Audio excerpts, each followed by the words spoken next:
Hangtime si Kevin Kiambao, buhat na buhat ang Sky Gunner. Beast mode si KQ mga idol, panibagong career high for KQ. Burado ang dating 18 points career high habang tumatagal paganda ng paganda ang tinatakbo ng kanyang career sa Korea. Pati kakampi ni KQ napahanga sa ginawa ni Kabayan.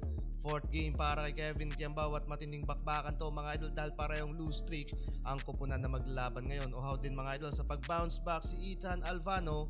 Home team advantage ng Sono Sky Gunner. Maagang 2 points mid-range pull-up jumper mga idol para kay Kevin Kiambao. Pero 5 straight points mga idol ang nagawa ng Wonju DB. Nagmula pa sa assist ni Alvano yung isang field goal ng kanyang kakampi. Gandang simula mga idol. Both teams nagkasagutan mga idol sa 3-pointer.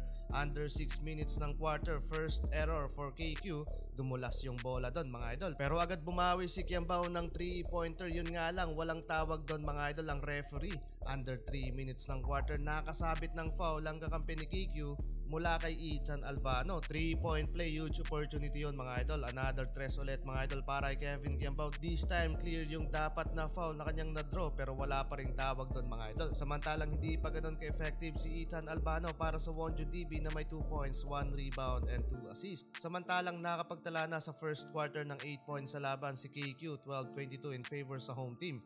Second quarter, hot start for Kevin Kiambao. 3-pointer to start the quarter. Early double digit na mga idol para kay Kabayan. Kahit yung local team ni KQ napaka-efficient mga idol sa 3-pointer. 6-0 run sa pagbubukas ng second quarter.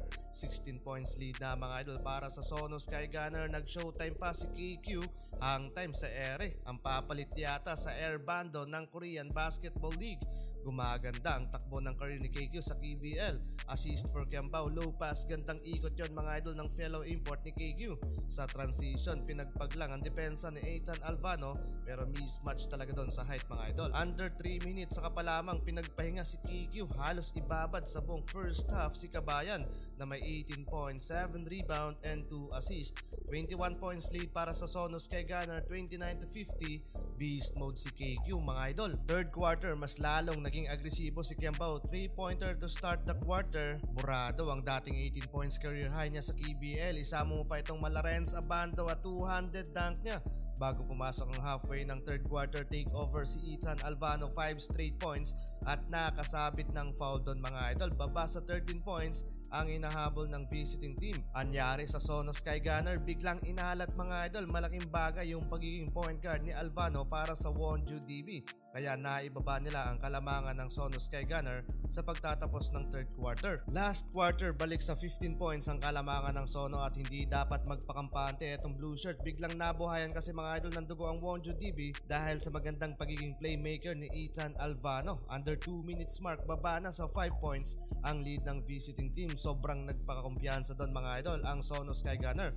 Pero sa dulo ng laban, kinulang sa oras ang visiting team. Unang panalo mga idol ni KQ sa KBL.